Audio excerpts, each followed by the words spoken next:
Hello everyone, Alex Savoie, I'm back. Today what we have is a little tasting of this little wine here.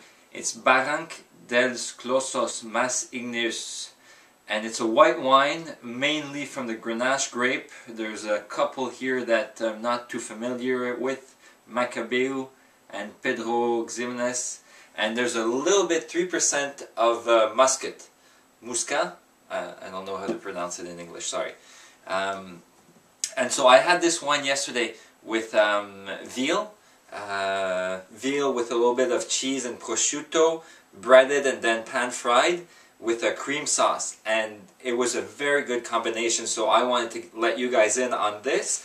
Why do I have this wine in front of me is because if you remember last week I talked about a virtual tasting that I went to online, and I had a wine from the same domain, or the same bodega as they would say in Spain, but a red one, and the advisor at the SAQ recommended I try this one. It's very particular, it's very different than most white wines that we find out there, but he thought I would probably like it after discussing with me for a few minutes. So I'm here and I wanted to taste it with you without any food, so I can give you a better feel for what the wine is. First thing on the nose is, I would have thought that the Muscat was a lot more present, or like with a higher percentage than 3%, because we can really smell it. This one is very aromatic. I'm getting a little sweetness. It smells like the wine's going to be sweet, so that's already very seductive. I'm getting some pineapple on the nose. Mostly most of what I got. Pineapple, green grapes is what comes through on the nose. Very inviting.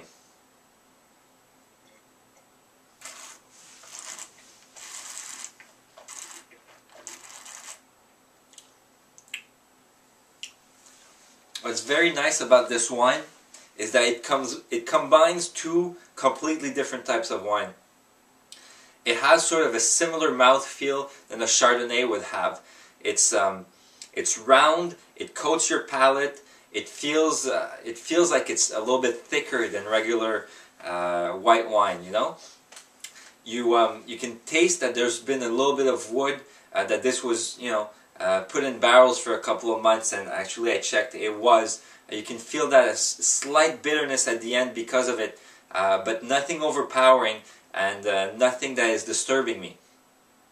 Get a nice fruity and fresh acidity that comes through as well. So this is where I think this wine is very interesting, is that you get the aromas, you get the freshness from wines, you know, that were from vines that are more from the northern regions, such as maybe the Loire Valley or the Chablis region, but at the same time you get the texture and sort of the oomph that a Chardonnay from a southern region would bring you. And so this is a nice cross in between two completely different styles of wine. It's very unusual to have white wine that has this profile, and I very much like it for one. It was great with the meal I talked to you about that I had last night, and it's very nice right now as well. Now, you would think that, you know, I talked about the fact that it was cream sauce on my meal yesterday. You would think cream sauce, you know, maybe that's not for white wine, but quite the contrary, it works really well together. Anything that has milk, like cheese, cream, usually pairs better with white wine than red wine. And so I would definitely recommend this wine. I think it's about $20 or $21 at the SAQ. It's a nice buy. It's something very different from what you usually have, but it's definitely more suited for a meal than it is before the meal. So nice wine to have with a meal, probably with a light meat or a stronger flavored fish, like maybe salmon with some sauce would be nice as well with this wine. So that's it for me. Let me know what you think about this wine. I'm looking forward to hearing your comments, and I'll see you guys tomorrow.